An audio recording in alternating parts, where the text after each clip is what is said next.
Está no ar Gente que Fala, o melhor programa de debates do rádio brasileiro. Gente que Fala tem texto e direção geral do jornalista Fausto Camunha. Gente que Fala reúne de segunda a sexta-feira formadores de opinião para discutir as principais notícias do dia. Gente que Fala tem o selo de qualidade ABECOM.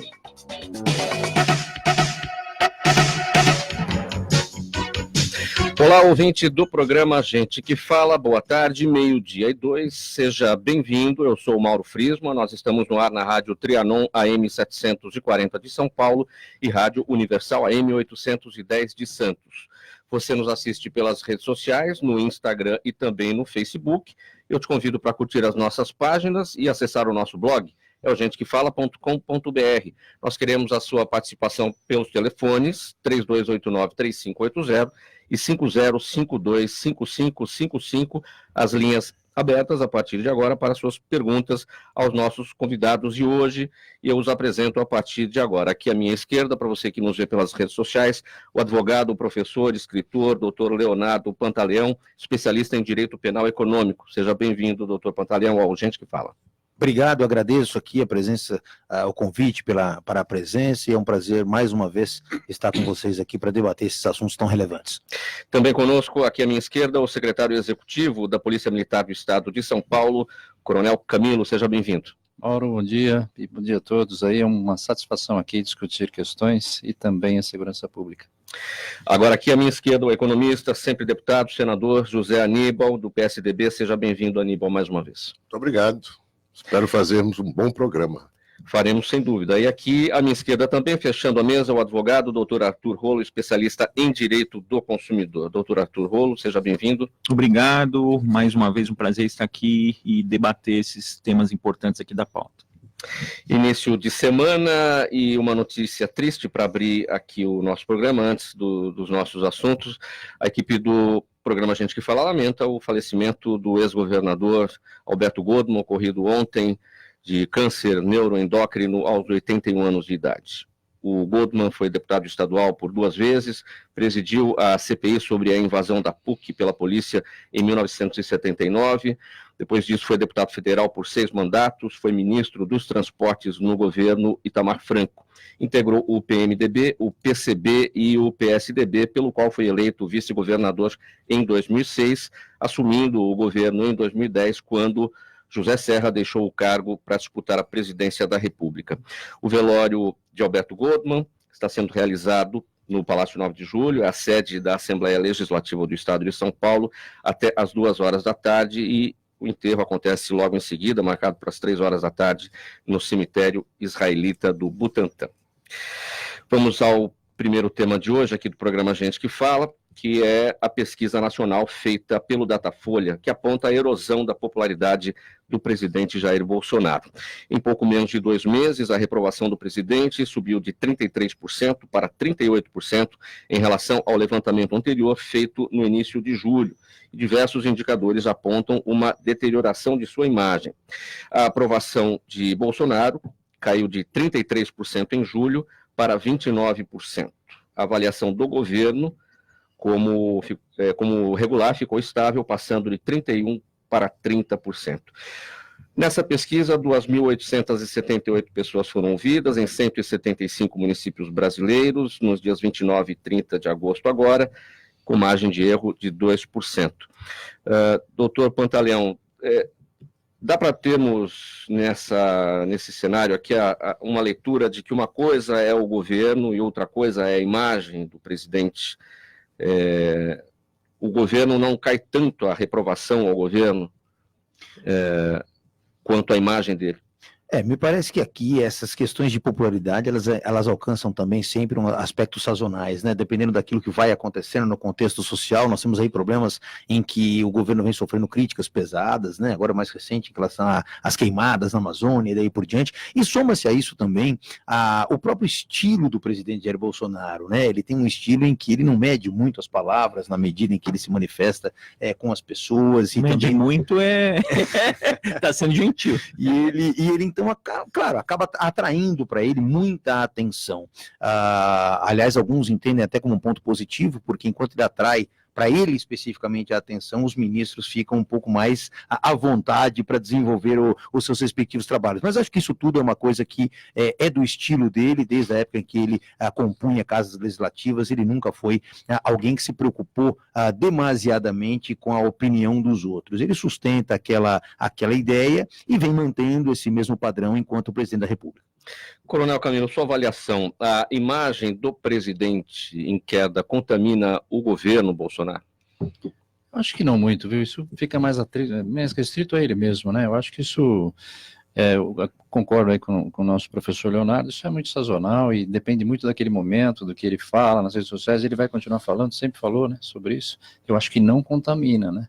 Agora, é lógico que nós precisamos aí, na minha visão, né, mais ações do governo na questão de futuro do Brasil, né, de questões mais estratégicas, de discussões mais altas, né, nos próprios ministérios, do próprio presidente. Acho que falta um pouquinho mais nessa linha, mas eu acho que em termos de popularidade, isso amanhã pode estar melhor ou pior, isso, e nesse governo especificamente, com a forma do presidente, isso deve ter seus altos e baixos ao longo de todo o mandato. Senador José Aníbal, sua avaliação é uma situação muito diferente, né, de avaliação em relação a outros presidentes que tivemos. Como é que você avalia? Primeiro eu queria fazer a minha homenagem ao Goldman. O Goldman foi um político longevo, né? 50 anos fazendo política. Coerente, absolutamente comprometido com democracias, liberdades, direito de opinião, contraditório. Uma figura muito importante na história política do Brasil. O Goldman chegou a ser, nos anos 70, uma das principais figuras de oposição, de referência no Brasil. E, só uma pequena correção, a invasão da PUC foi em 76, não foi em 79. Inverteram 9. Sim. Inverteram 6, fizeram dele um 9. Olha, eu acho que a melhor definição do presidente Bolsonaro até hoje foi a singela definição daquele cientista do INPE, do Instituto Nacional de Pesquisas Espaciais, quando o Bolsonaro disse que eles estavam forjando dados, ou que os dados não estavam certos, e ele então agrediu o pessoal do INPE, uma equipe de altíssima qualidade, que opera em combinação com a NASA nos Estados Unidos, enfim. Ele falou o seguinte: esse presidente, ele fala como se estivesse num botequim. Você vai falando qualquer coisa, né? Você não está muito preocupado com as consequências. Você está no botequim ali, tomando uma cerveja, uma cachaça, faz um comentário e tal. Mas ele está ficando isso todo o tempo. Eu estou preocupado. Porque se ou o Brasil se acomoda a ele, ou o Brasil não se acomoda a ele. Porque ele busca o conflito todo o tempo. Ele diz coisas, ele foi no almoço e combinou esse almoço com jornalistas no Estado-Maior do Exército, em Brasília, no Forte Apache. As barbaridades que ele disse lá, a irresponsabilidade dele. Inclusive, quando o Camilo se referiu aos ministros. Com relação ao Moro, o Moro deve estar trabalhando pisando em ovos. Ele falou, não sei não, Moro, vamos ver, tal. Ele é instável, né? Porque ele tinha elogiado o Moro. Aí dali a pouco é capaz dele elogiar hoje de novo. Agora, quem que opera nessas condições? O sujeito é ministro. Ele tem lá um plano de voo. E vê o presidente dando essas declarações. Ele agora diz que está afastando o Onyx Lorenzoni, que é o único civil hoje dentro do gabinete dele, porque tem que afastar. Ele é de um partido, do DEM, embora tenha sido um devoto do Bolsonaro desde lá atrás. Né? Quer dizer, é insegurança, e essa insegurança impacta a economia. O que você acha que pensa o investidor lá fora quando fica sabendo que o presidente do Brasil mandou cancelar o contrato de um advogado da Petrobras, contratado pelos critérios da Petrobras, um escritório, que fez a Petrobras ganhar uma causa de 7 bilhões de reais, mas porque tem um bate-boca com ele, né? E manda a Petrobras cancelar. A Petrobras é uma mega empresa, gigante, tem seus interesses muito bem definidos. Dispensou porque o Bolsonaro mandou dispensar. O cara olha lá de fora e diz, esse negócio aí ele faz qualquer coisa. Ele pode amanhã fazer um decreto dizendo alguma coisa. Agora mesmo, o decreto dele proibindo queimadas durante 60 dias. É um governo ignorante. todo mundo sabe, um político bem informado, que o Nordeste, ainda para a colheita da cana-de-açúcar, faz a queimada, porque lá é muito acidentado. O pessoal do Nordeste entrou em pânico, disse: nós estamos fazendo a colheita da cana. Pararam vários dias de queimar. Claro que eles têm que ir ver como é que aprimora a tecnologia para fazer o corte mecânico, como se faz aqui em São Paulo já. Mas se ele não pudesse queimar, quer dizer, ele não sabe fazer um texto limpo. Estão proibidas queimadas nas regiões tais, sob qualquer pretexto, etc., considerando a emergência da situação que estamos vivendo. É um governo destrambelado. Eu estou ficando muito incomodado com isso, e por isso vejo, olha, essa pesquisa da Folha, ela coincide com a pesquisa da XP Investimento, que me chegou agora há pouco. Eles fizeram duas em agosto. A XP. A primeira deu 38% de ruim e péssimo. A de hoje, 41%. Quer dizer, está subindo. É 2 pontos a mais que a da Folha. O ótimo e bom caiu de 33 para 30 e o regular ficou estável em 27. Tudo bem, tem a questão circunstancial, o momento, a correlação de forças, etc. O problema é que ele não muda. Que horas que ele vai mudar? Que horas que ele vai começar a pensar em políticas efetivas que recuperem o emprego, que recuperem a credibilidade? Você acha que o investidor olha para esse cidadão e fala: mas como é que eu posso confiar nesse cidadão? Ele, afinal de contas, é o presidente, ele pode querer decidir coisas que conflitam com a minha boa intenção de investir no Brasil, ganhar dinheiro, sim, mas sobretudo de investir, gerar emprego, renda e tal. Como é que o cara vem para o Brasil fazer ferrovia com um presidente instável? Ferrovia demora um tempo para fazer e tal, tem que ter regras muito claras. As agências reguladoras estão completamente desorganizadas. Teve gente que foi empregado, foi admitida por indicação de ministro dele, que ele mandou cancelar. Quer dizer, não funciona. E o impacto disso, tem gente que às vezes ri. Ri do quê? A situação não está boa, só se agrava. Nós comemoramos o segundo trimestre de crescimento de 0,4%. Soltamos rojão. Pelo amor de Deus, o Brasil precisa crescer 3%, 4% ao ano para recuperar o que era em 2014. Doutor Arthur, como esse temperamento, esse comportamento do presidente contamina o governo, as ações do governo? Eu concordo com todas as manifestações anteriores e eu acho que ele muda de opinião muito fácil, né? Fala bem um dia, fala mal no outro, como está sendo colocado. Agora, tem alguns episódios que são lamentáveis e parece que a verborragia dele está se estendendo para o resto do governo. Por exemplo, hoje eu, vindo para cá, ouvi no carro que ele nomeou para o embaixador do turismo lá um membro da família Grace, que fez comentários, chamou o Macron de Micron, fazendo referência lá ao órgão dele, falou que ia pegar ele no braço, que ia enforcar o Macron, dar um mata-leão. Pô, o sujeito é membro do governo, ele fala em nome do governo. Aí o embaixador da França aqui em São Paulo já naturalmente reagiu. Então, não é só que ele não se comporta, ele está deixando, aquele ministro da Educação também já andou falando um monte de besteira, ele está com uma série de militantes no governo que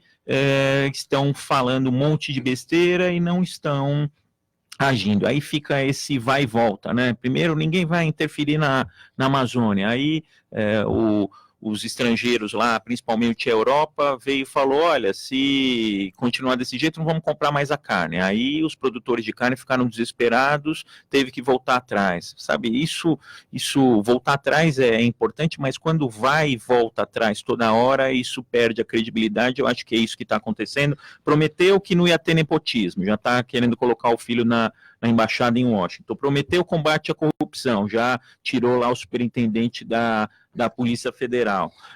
Então veio falar em nova política e não é isso que está se concretizando. Eu concordo com o Zé Aníbal quando fala que nós não temos perspectiva. Eu acho que a falta de perspectiva é muito ruim. Aí a economia não vai, o emprego não vem e as coisas. Então, havia, quando ele venceu, havia uma expectativa de um crescimento, todo mundo construindo, todo mundo investindo. A gente já vê isso ir para uma situação de acomodação. Acho que a sensação de todo mundo é que a coisa não está indo bem. Agora, qual a possibilidade, né, desses números agora, ele atento a isso, peraí, alguma coisa está errada e tomar uma medida... Será que ele está atento? Eu acho que ele pode até estar atento, mas não me parece que ele se preocupe muito com isso. Essa é a verdade. Talvez nem concorde com a pesquisa. Não, ou então eu dizer assim, isso é uma coisa que também não muda para mim absolutamente nada, eu sou o presidente, continuarei sendo o presidente, aquela coisa, gostou, não tem problema, e eu sigo. Agora, o curioso é que ele faz, ao mesmo tempo que ele dá a impressão de que não liga, ele faz determinadas agendas, ele está indo a estádios de futebol, ontem teve aqui no templo da Universal, visitou o Silvio Santos, o Edir Macedo, ao mesmo tempo ele não está doido de pedra, como se diz no popular, ele está se mantendo, ele está mantendo proximidade com duas, ele está brigando com a Globo, mas está mantendo proximidade com a Record e com a SBT, quer dizer, ele não é bobo, ele busca apoio de influenciadores. Ele aperta com uma mão e sopra com a outra, né? Bom, ele vai ser submetido à nova cirurgia agora no próximo final de semana, cerca de 10 dias fora de combate, aí vamos ver na volta o que acontece. Passando aqui para o próximo tema, o governo de São Paulo criou na semana passada mais 3 unidades especializadas da Polícia Militar. O 5º Batalhão de Policiamento de Choque, Canil, na capital, e os 10º e 11º Batalhões de Ações Especiais de Polícia, os BAEPs, nas regiões de Piracicaba e Ribeirão Preto. As unidades especializadas visam combater o crime de maneira mais ostensiva em todo o estado, já que as equipes atuam de forma semelhante aos padrões do policiamento de choque. Coronel Camilo, os BAEPs estão crescendo, né? Sim, já a ideia até o final do governo é chegar a 22, que é exatamente o número dos comandos, né, regionalizados do estado de São Paulo, são 22. Aqui na região metropolitana temos 12 e mais 10 no interior do estado. Qual que é a ideia? A ideia é ter uma tropa reserva. Hoje tudo é muito rápido, Aqui, vou dar um exemplo da área centro que eu comandei, essa área que nós estamos, aqui na Paulista, se começar uma movimentação, uma manifestação, e não tiver logo o apoio da polícia até para garantir o direito de manifestação, isso vira um tumulto, interdita a pista, e se não tomar cuidado, parte para algum tipo até de tumulto e de desordem. Então a ideia dos BAEPs é como se cada comandante de área do interior tivesse uma tropa de reação rápida. Como eu tenho aqui, quando eu fui comandante-geral, eu tinha uma tropa aqui que é a tropa de choque, né? Que tem o batalhão de choque, que tem a rota, que tem a canil, que tem o 2º de choque. E qual que era a ideia? Deu um problema muito sério, eu mando a tropa de choque. Recentemente, nós tivemos a tropa de choque atuando lá, na região de Presidente Prudente, Presidente Venceslau, por um problema específico, então precisou deslocar a tropa daqui para lá. Isso não acontecerá mais, porque lá já foi criado o BAEP. Então o BAEP é uma tropa de força pronta no local, fica à disposição do comandante. Nós não tínhamos isso no interior, tinha que deslocar de São Paulo para lá. A ideia é que cada comando regional tenha essa tropa de reserva na mão. São homens de tropa especializada, né? O treinamento, inclusive, é feito aqui pela rota, pelo GAT, as tropas de choque, justamente para e para fazer frente ao crime que está indo para o interior muito forte, né, que são os crimes mais violentos, né, explosão de caixa eletrônico, roubo de empresas de valores. Então tudo isso fez a ideia aí dessa gestão é colocar em todas as áreas. Já tinham 5, isso não é uma inovação, né, só estamos espalhando isso. No começo tem muita polêmica, porque achou que ia aumentar a letalidade, que isso era uma tropa... Mas na realidade não, é um grande reforço à própria população. É pelo fato de ter o padrão do policiamento de choque, acho mas que é por conta disso. É uma tropa de reação, ficou esse estigma, mas na realidade é um reforço muito grande e o foco é sempre o cidadão. A razão de ser da Polícia de São Paulo é o cidadão, como fala o nosso secretário de Segurança, General Campos. Então a ideia é ter uma tropa. E o batalhão aí, o Canil, na realidade estamos organizando a polícia, né? Nós temos o Regimento 9 de Julho, que é um batalhão de choque aqui, e ele tem vários destacamentos, todos centralizados no regimento, são coordenados pelo regimento, embora eu tenha muitos destacamentos pelo interior. E na parte de cães isso não acontecia. Cada unidade local criou o seu canil, e aí estava meio... não tinha uma doutrina única aqui. E a gente usa o cão muito bem para muitas ações, né? Para encontro de pessoas vivas, para encontro de cadáver, para droga, para explosivo. Isso tem ajudado bastante. Usamos bastante embrumadinho.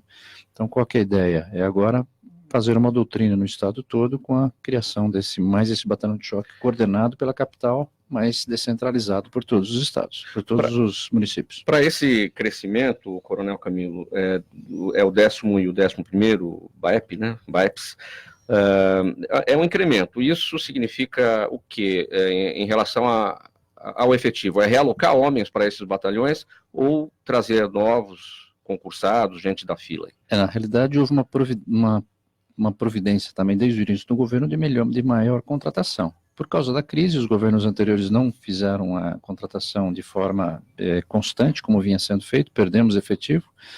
Hoje faltam 10 mil homens na PM, 10 mil homens na Polícia Civil e 1.600 mais ou menos na Polícia Científica. A forma já foi acertada, né? Já fizemos as contratações, já estão em escola. Até o final do ano, mais 2.750 policiais civis, delegados, investigadores, escrivães, e mais 2.000 policiais. E já contratamos mais 3.000 policiais em maio, mais 3.000 em novembro. Ao todo, aí, até o final do ano que vem, estarão em cursos ou contratados mais ou menos quase 18.000 policiais que estarão prontos até o final de 2021. Os BAEPs, nós fizemos algumas reestruturações da polícia, não estamos tirando efetivo, mas diminuindo algumas áreas administrativas da própria polícia e montando os batalhões de choque. Agora, esses que estão sendo montados, eles foram criados agora, mas efetivamente serão lançados, vão passar a funcionar dia 15 de dezembro.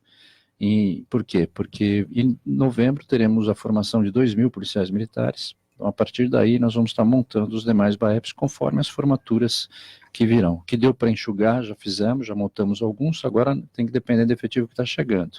Com as contratações, estamos implantando os demais BAEPs aí, que no total serão 22. Né? Hoje vamos estar com 10 aí. Você falou que até o final de 2021 serão 18.000 novos policiais, civil e militar. Sim. Quantos aposentam em média? Em média se aposentam 4.000, né? Nós perdemos até, a sua colocação é muito boa, nós perdemos ao longo dos últimos anos. Por exemplo, esse ano, perderemos até o dia 31 de dezembro mais ou menos 4.000, 4.500 policiais. E formamos só 2.000. Então a gente tem perdido, só não vamos perder esse ano porque nomeamos 3.000, só que não estão ainda à disposição da população, eles serão disponibilizados só no final da escola, em maio do ano que vem. Eles têm a possibilidade, policial militar, de não querer aposentar ou de aposentar e continuar? Eles podem algum incentivo de permanência, né? Eles recebem só o abono permanência e podem ficar até 65 anos. A maioria não fica, eles podem ficar até 65. Os únicos que têm restrição é uma lei lá de 81 do governador Marim, que os coronéis só podem ficar 5 anos se promovidos ao último posto. É a única, né? Tem mais uma lei. Ou seja, entrou no último posto de coronel, fica 5 anos, depois tem que aposentar obrigatoriamente. Aposenta para ter uma renovação. Não é possível melhorar esse incentivo? Porque esses policiais estão treinados, eles aposentam quantos anos? 55? A média aí tá girando agora em torno de 55. Ela foi menor. Agora a entrada na polícia de um tempo para cá se aumentou a entrada, pode entrar até 30 anos, então já há um tempo para cá que a média de saída tem aumentado. Qual que é a média de idade do efetivo? A média de idade efetiva da Polícia Militar deve girar em termos de 30, 35. Da Polícia Civil, 49, 48 anos, mais ou menos. A Polícia Civil é mais envelhecida. Agora, aquela polícia comunitária lá que o senhor sempre fala, está começando a funcionar, né? A gente tem visto, eu tenho visto nos bairros, as faixas, a integração dos prédios, tem melhorado bem isso, né? Nós definimos no começo dessa gestão, capitaneados aí de novo, né, pela inteligência e pela visão de futuro do general, 3 linhas para trabalhar na segurança pública: tecnologia, inteligência e valorização das pessoas. Esse é o triângulo para essa gestão. E na parte de valorização das pessoas e do uso da inteligência, vale a informação. Então estamos incentivando muito o empoderamento da população. A municipalização, que o nosso governador Montoro sempre falava, né, começa no município, né, a municipalização da segurança, isso não quer dizer que nós estamos fazendo com que as polícias sejam municipais, não é isso. A municipalização é trazer a importância do município na segurança pública com a prevenção primária, né, porque 60% ou 70% dos crimes, dependendo do local, são evitados por uma boa zeladoria, iluminação, né? Já está aí a teoria das janelas quebradas, tolerância zero. Então, a ideia está inclusive no plano de segurança da Secretaria de Segurança, o incentivo à vizinhança solidária, que é o quê? Empoderar a população para que ela seja participante da segurança pública, não só através dos CONSEGs. Os CONSEGs, que também foi o nosso governador Franco Montoro lá atrás que criou em 85, a população fala com o poder público. Qual que é a grande inovação da vizinhança solidária? As pessoas se conversam entre si naquele bairro, naquela rua e procuram soluções, não só para a área de segurança, mas outras. E nessa linha participam também junto com o poder público dando informação. Aí é o lado da inteligência do trabalho da segurança. Então a ideia é disseminar, estamos com mais ou menos 3.000 grupos no estado de vizinhança solidária. Isso também ganhou um acréscimo, não é só mais grupos de pessoas conversando por rádio ou WhatsApp, ganhou a câmera, né, o monitoramento por câmera, e algumas das associações, inclusive essas câmeras da vizinhança solidária ligadas com o Detecta. Então a coisa tem ido muito bem. Coronel Camilo, as viaturas da Polícia Militar agora estão sendo renovadas, tem um layout novo. Qual que é o simbolismo desse layout? Porque em algum momento da administração, as duas polícias com as suas viaturas ficaram muito parecidas. Há quem até confunda, olhando um carro da Polícia Civil, achando que é militar, e são funções completamente diferentes que nós sabemos. Mas não há problema nenhum. A ideia é que as pessoas procurem a polícia, seja quem for, e sejam atendidos da mesma forma. Inclusive, inclui inclusive a Guarda Civil. Mas o intuito não foi exatamente isso. A cor branca, que é a cor da paz, né? A ideia é levar a sensação de segurança, de tranquilidade, né? Quando se chega numa ocorrência, mas também teve um caráter econômico. Eu consigo comprar 10% a mais de viaturas só de não tê-las que pintar, né? Não ter que pintar as viaturas, porque aquele vermelho, o branco e o cinza da viatura, né? O preto, vermelho e branco, desculpa, você tinha que pintar mesmo. Agora não, com a viatura branca é um grafismo que você aplica na viatura, então me permite comprar mais viaturas, é uma economia muito grande, e também no desfazimento, porque eu tinha que repintar, às vezes, para leiloar um carro que, se ele fosse destruído, não, mas se ele fosse leiloado, eu teria que repintar para poder leiloar. Ia ter gente andando de viatura, já anda de viatura. Exatamente. Mas aí que tá, é um ponto importante, isso também não ajuda o bandido a simular um carro da polícia com esses grafismos, aí ele pegar um carro branco e simular. Mas, doutor Rolô, ele faz isso hoje. Ele faz isso com o roubo de Guarulhos do Ouro, foi com viatura caracterizada como da se Polícia fosse Federal. Polícia Federal. Então, esse é um... Eles fazem de qualquer jeito. Se tiver que fazer, faz de qualquer jeito. A ideia é cada vez mais viaturas e a população participando para que isso não aconteça. O plenário do Supremo Tribunal Federal irá reavaliar a tese que fundamentou a decisão da segunda turma que anulou a condenação de Aldemir Bendini na Lava Jato por uma questão processual. Para especialistas, a decisão está amparada na segurança jurídica, pois não houve o devido processo legal, já que a última manifestação deve ser da defesa técnica e, no caso, a defesa teve que se manifestar antes do delator, quebrando o princípio do contraditório e da ampla defesa. Doutor Pantaleão, o seu entendimento, essa decisão da segunda turma do Supremo deve levar à anulação de outras condenações? Em primeiro lugar, eu fico muito feliz quando eu vejo a defesa ser prestigiada num processo penal, essa é a verdade, porque normalmente nós nos deparamos aí com situações de um desequilíbrio muito grande. No processo penal, o desequilíbrio já é inerente, porque você tem o Estado de um lado usando toda a sua máquina, toda a sua força contra um indivíduo muitas vezes sozinho, na sua individualidade para brigar contra essa máquina toda. Você falou de só uma partezinha, você falou de desequilíbrio, tem acusador que tem até o WhatsApp do juiz. Eu ia tocar nesse ponto agora, as notícias são evidentes em que quase que uma união perfeita entre o Poder Judiciário e o Ministério Público. E falo que advogado tem também, mas eu não tenho o WhatsApp dos juízes, não. Eu tenho que despachar e tem juiz que nem recebe advogado. Pois é, agora... Então, nesse caso é Telegram, né? Era o Telegram. Mas para todos os efeitos, isso fica muito evidente dentro do processo penal. Sempre foi de causar incômodo essa proximidade exagerada entre o Ministério Público, porque aqui é muito interessante chamar a atenção que o Ministério Público no processo penal ele é parte O Ministério Público é parte no processo. Você não pode dar um tratamento privilegiado a uma parte em detrimento da outra parte. O juiz tem que se manter, de fato, equidistante de ambas as partes. Não ser mais próximo do advogado ou do Ministério Público. Ele tem que se manter equidistante, ele tem que falar nos autos. A partir do momento que você verifica, e partindo da premissa que sejam verdadeiras, as mensagens estão sendo cada vez mais divulgadas, até porque ninguém nega as mensagens, né? É interessante porque ninguém nega as mensagens. O Deltan Dallagnol, por exemplo, se recusa a entregar o telefone, e o que é interessante é que se eventualmente algum acusado dele se recusasse a entregar o telefone, certamente isso seria suficiente para partir da premissa que o indivíduo é culpado, porque quem não deve não teme, então por que não entrega o telefone? Se fosse esse tipo de prova contra algum jurisdicionado, ele certamente ia falar que a prova era lícita. Exatamente. Né? Então o que acontece? Essa decisão da segunda turma do Supremo Tribunal Federal realmente resgata um pouco essa ideia de preocupação com o princípio da ampla defesa. E isso porque, quando nós falamos de um procedimento penal em que nós temos a figura de delatores, né, de colaboradores num sentido amplo, e automaticamente qual é a premissa fundamental disso? O colaborador, para assim ser reconhecido, ele tem que imediatamente reconhecer a sua responsabilidade criminal nos fatos que estão sendo apurados e também fornecer subsídios para que os órgãos da persecução penal possam desvendar os demais participantes daquela empreitada. Isso é ótimo, eu acho que a legislação brasileira caminhou bem nesse ponto. É uma legislação, se nós formos parar para pensar na ideia da organização criminosa, uma lei de 2013, a lei 12.850 de 2013, embora a ideia da colaboração premiada já exista no nosso direito há muitos anos antes dessa lei de organização criminosa, mas é ela que vem gerando essas polêmicas maiores em relação ao procedimento. No caso específico, o que acontece?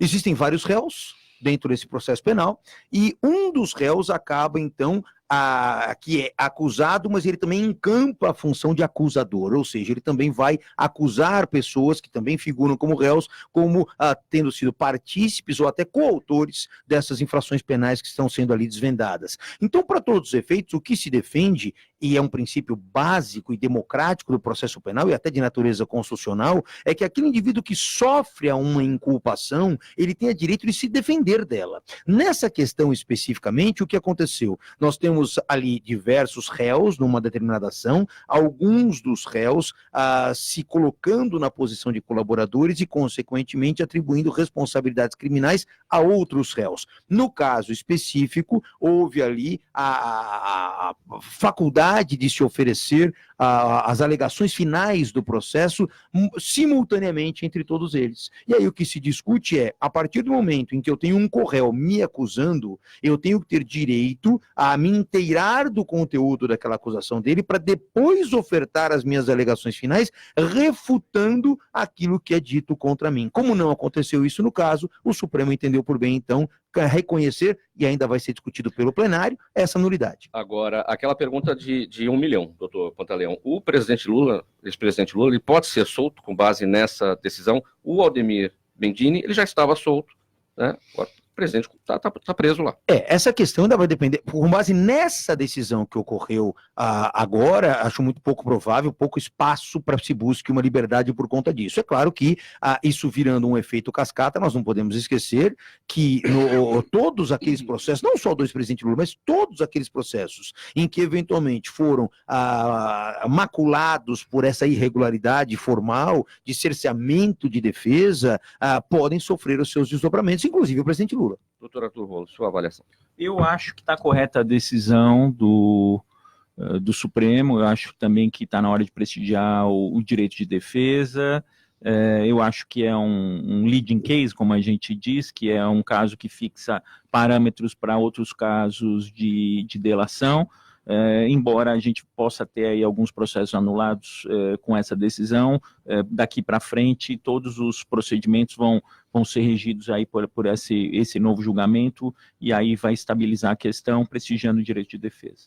José Aníbal, seu entendimento.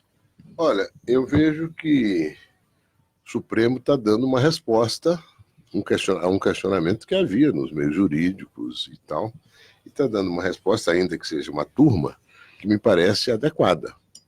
Como é que o cidadão está lá sendo acusado disso, daquilo outro, e a defesa não pode se manifestar sobre acusações posteriores à manifestação da defesa, tendo havido posteriores acusações. Não é? É um processo anômalo. Quer dizer, o cidadão tem que ter o direito assegurado de defesa. Escuta, não estou discutindo o crime que ele cometeu, estou discutindo o direito de defesa que ele tem. É a civilização contra a barbárie. A barbárie é você fazer julgamento sumário. Coronel Camilo. Eu acho importantíssima a decisão do STF. Daqui para frente vai corrigir, e eu acredito que até os julgamentos daqui para frente tendem a seguir a ordem, né? A deixar que seja feito falado no final. Agora, por outro lado, eu não sou jurista, mas é a minha opinião. Ele não invalida o que foi feito, tendo em vista que em muitos locais, né, ou em muitos momentos dessas decisões foram ouvidos, foi dada oportunidade para que todos se defendessem. Se não tiver prejuízo, realmente então, tem... eu acho que não invalida o que foi feito. Eu acho que é por isso que eu falo que é importante a decisão, porque daqui para frente que se observe né, a lei aí em todos os seus aspectos até esse momento, inclusive esse fato novo de eu ter o réu produzindo até no último momento falas em que o outro precisa se defender. É essa a minha postura. Passando aqui para o próximo tópico, os valores anuais de tarifas bancárias podem variar de R$ 300 a quase R$1.000, a depender do tipo de serviço utilizado. A constatação é do Instituto Brasileiro do Consumidor, o IDEC, que fez a comparação das tarifas ofertadas na forma de pacotes pelas 5 maiores instituições financeiras do país. O levantamento mostrou ainda que, de abril de 2017 a março de 2019, o reajuste sobre esses serviços chegou a 14%, o dobro da inflação calculada no período. Doutor Arthur Rolo, essa coisa de tarifa de banco, isso não tem regulamentação, isso os bancos definem da maneira que querem. Tem regulamentação, só que a regulamentação é do Banco Central e acaba prestigiando esse tipo de absurdo. Os bancos aqui no Brasil lucram mais do que em todo o resto do mundo, né? A gente tem aqui juros sendo cobrados a 300% ao ano. Eu na época que eu estava lá na Secretaria Nacional do Consumidor, Mauro, vinha argentino para cá e paraguaio, e tirava sarro de mim falando, 300% ao ano de juros, porque na Argentina e no Paraguai, por exemplo, apesar da situação bastante difícil que está a Argentina, eles têm uma lei limitando juros, então tem lá um determinado montante, que eu acho que é 60%, 70%, que não pode ser ultrapassado em hipótese alguma. Aqui, agora implementar o cadastro positivo para ver se com a circulação das informações entram as fintechs no mercado para competir com os bancos, mas a grande verdade é que a gente já teve muito mais bancos aqui no Brasil, bancos estrangeiros vieram aqui e acabaram sendo absorvidos que não conseguiram competir. Então, nosso sistema é um sistema concentrado, 3 ou 4 bancos, 5 quando muito, dominam mais de 90% das transações e acaba ficando esse abuso e o governo não consegue mexer, porque afinal de contas quem banca a dívida interna do Brasil são justamente esses mesmos bancos. Porque as fintechs conseguem não cobrar tarifa? Não, o que acontece, as fintechs elas têm, eu acho que um apetite menor. Elas conseguem por enquanto. Emprestar por enquanto. Não, mas aí que está, com o sistema de concorrência, eles estão falando que com a universalização da informação do cadastro positivo, e eu sou contra a alteração desse modelo, mas enfim, já aconteceu, vamos ver agora se vem o resultado que prometeram. Falaram que isso vai baixar tremendamente os juros. Agora teve essa a semana passada, aí, a questão de 10 dias atrás, teve a questão também do novo modelo do empréstimo habitacional, feito pela Caixa, que vale para pequenas residências, né? E eles estão falando que com a entrada do banco público, que a tendência é jogar esses juros lá para baixo, mas infelizmente até agora não conseguiram nem reduzir tarifa e muito menos reduzir juros. O que os consumidores, em especial os clientes dos bancos, como fazer? Como escolher a melhor pacote de tarifas? E uma outra coisa, tem gente que para fugir da tarifa está indo para a caderneta de poupança, porque a poupança não cobra tarifa.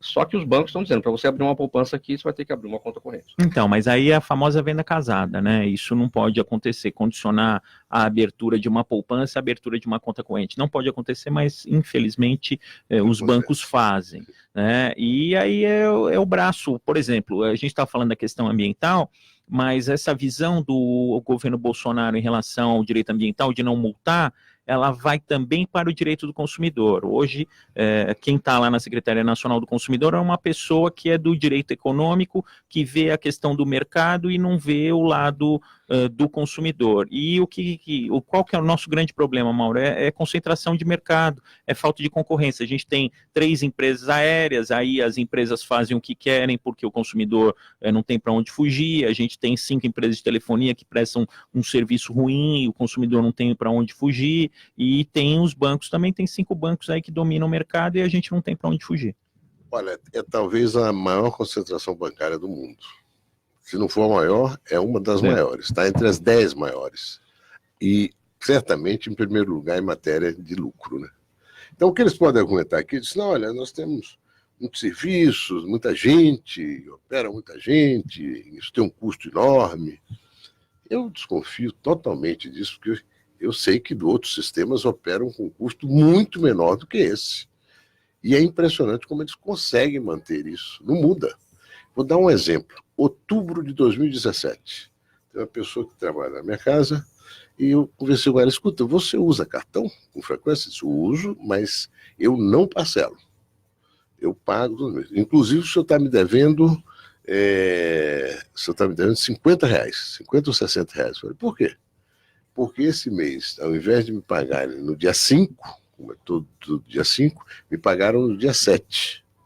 E o meu cartão vence no dia 5.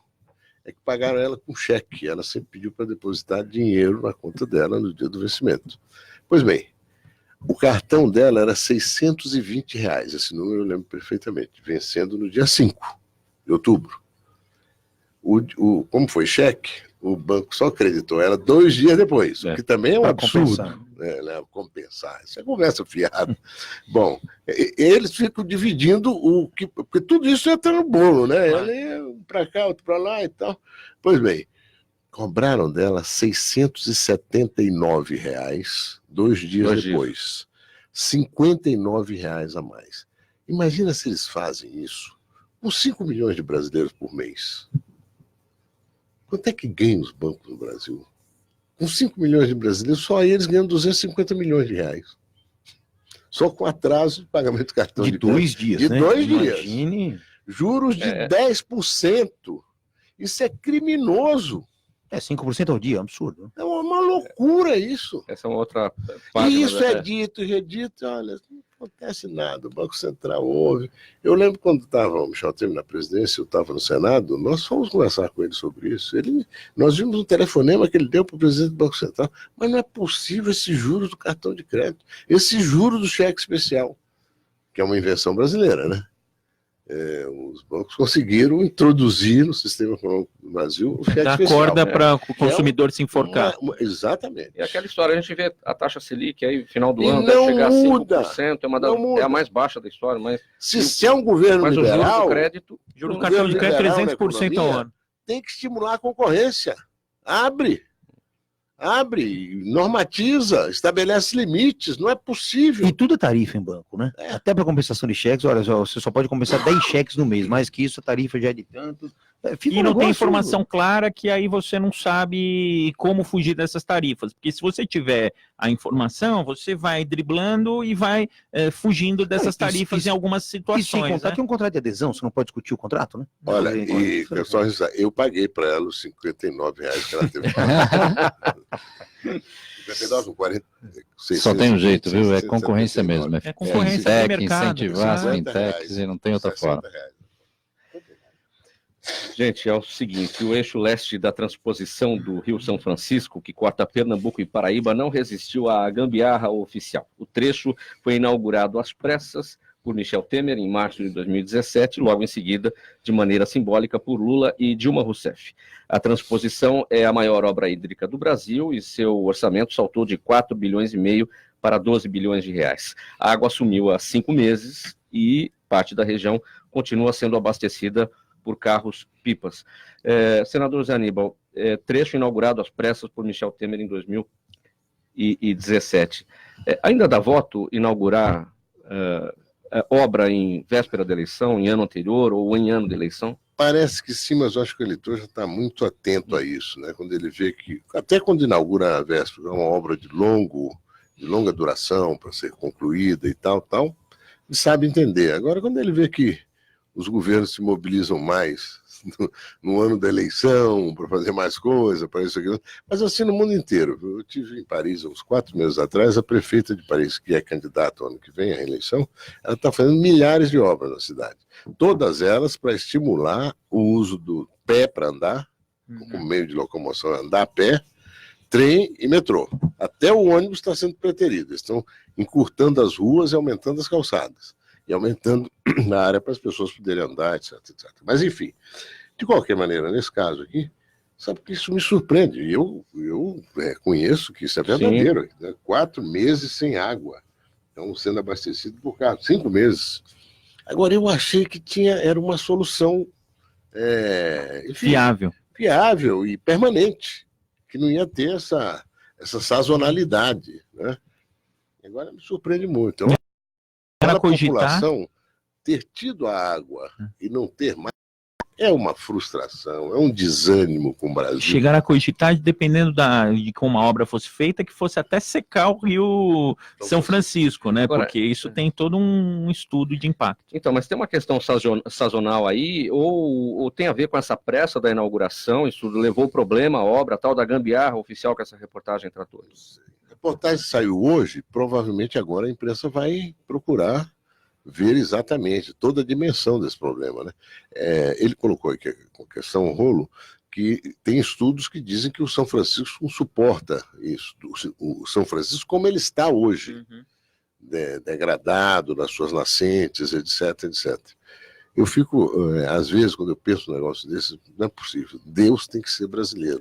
O São Francisco não pode sofrer nenhum impacto. O São Francisco é um rio mais importante do Brasil sob alguns aspectos. De Minas até lá, Pernambuco, Alagoas, é fundamental aquele sertão todo abastecido por ele. Gente, perguntas do público, do Gente que Fala. Coronel Camilo, a Juliana, do bairro do Panambi, pergunta por que a luta dos moradores de São Paulo contra os pancadões é tão difícil?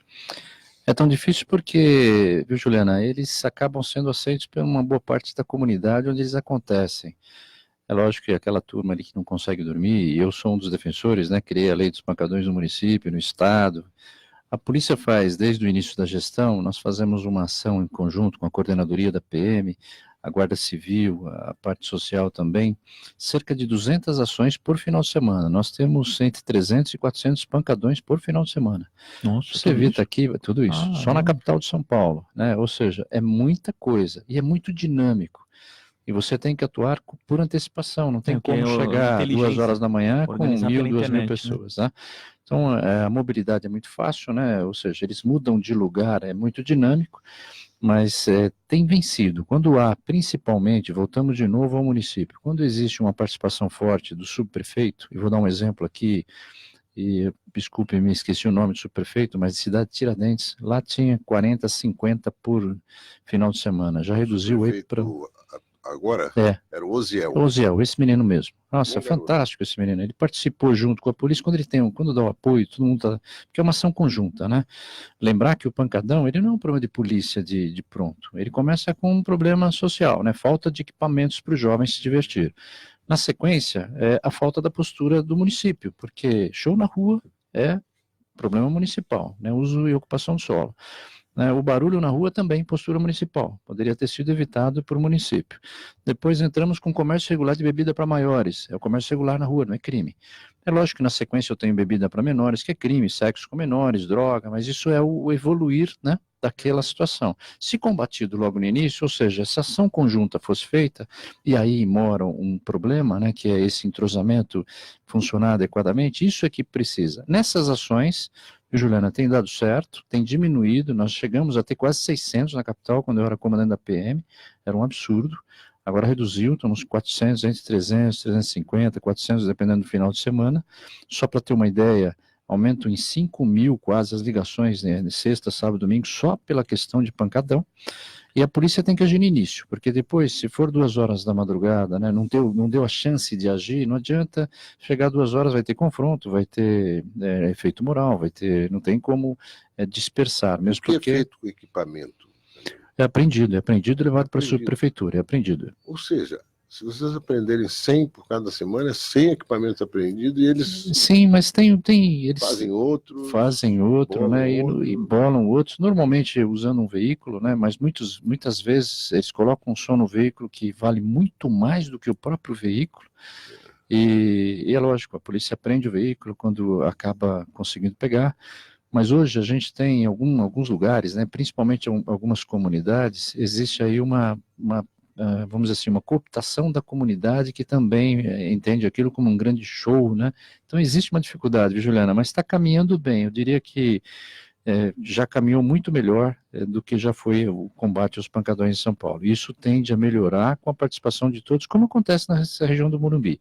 A polícia precisa da informação. Sempre que tiver conhecimento, dá informação ou pelo site da Polícia Militar, que tem lá um espaço específico para comunicar o pancadão, ou através do saque da prefeitura, para que haja o planejamento para ação naquele local específico. Doutor Pantaleão, a Marta de Santo Amaro pergunta por que o crime de pirâmide financeira ainda é tão frequente. Essa questão, a pirâmide financeira é um problema. Isso Não existisse mais. Não, mas tem muito. Aliás, como golpes antigos, né, existem até hoje. Bitcoin Bilhete agora premiado, também. E daí continua, infelizmente, até hoje, cartões de crédito, enfim. Daí Vendeu por de diante. adulto.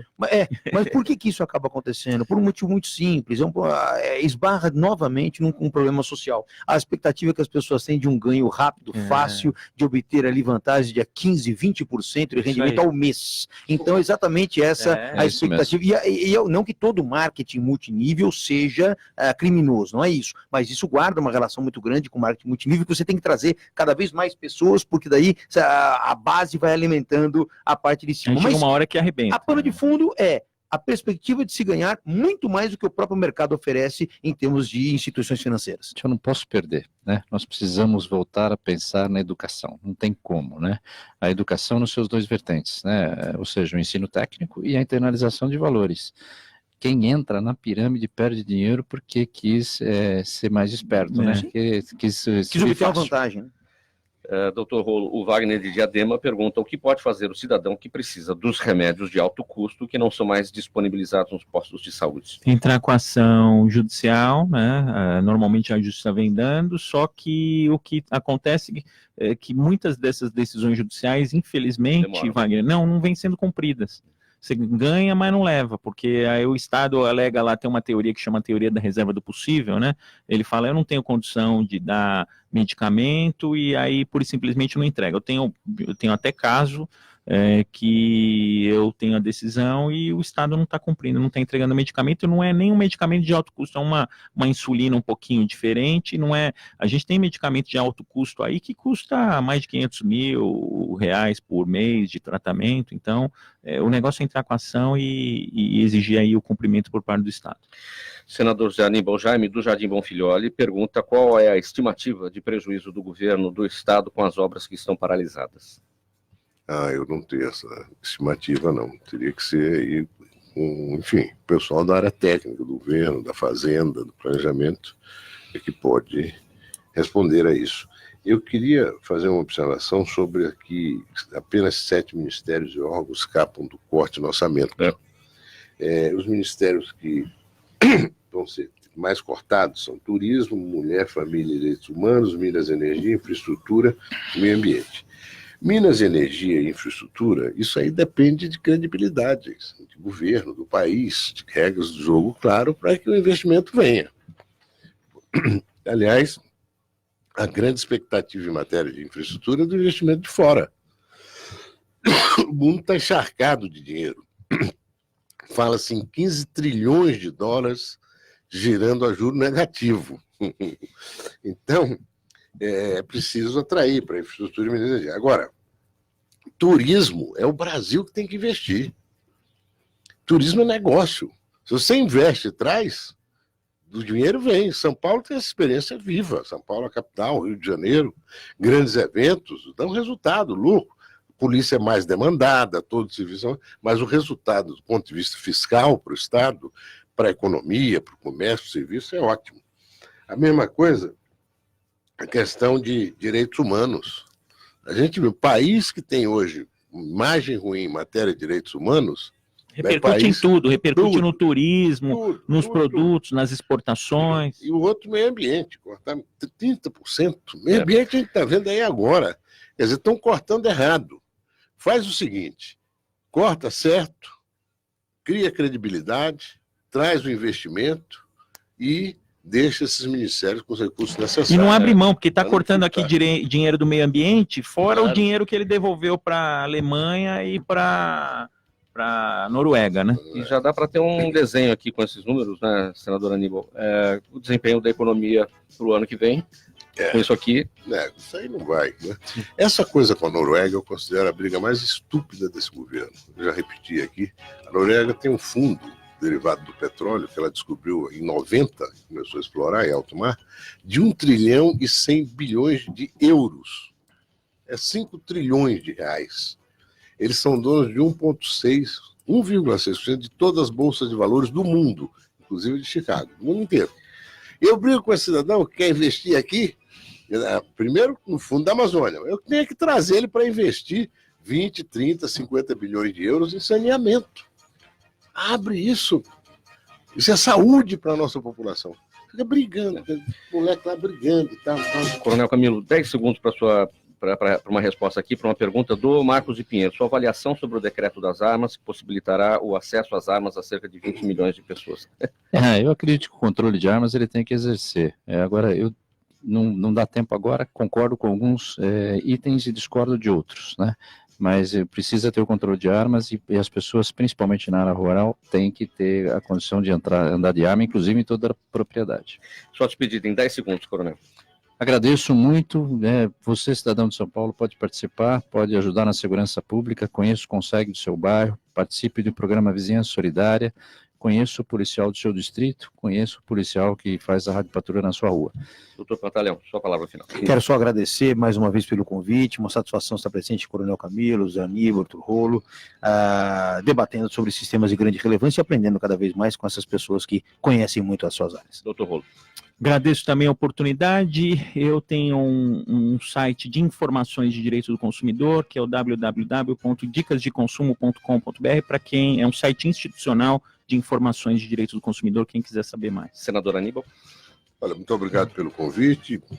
Ótimo programa, bons debatedores. Eu espero que o nosso ouvinte tenha gostado também.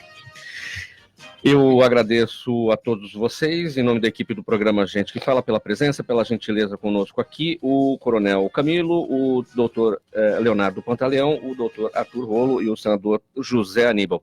Na mesa de som, o Cléo Rodrigues, na chefia técnica da Rádio Trianon, Sérgio Souza, apresentação minha, Mauro Friesman, pauta e redação Pedro Schiavon, diretora de produção Zenilda Salvato, direção-geral do jornalista Fausto Camunha, do outro lado do programa Gente que Fala, você, ouvinte, a razão da nossa presença aqui. Fique agora com o programa Caio Sorriso Show, alegrando seu início de tarde. Tchau, até amanhã. Programa Caio Sorriso Show, notícia, polêmica da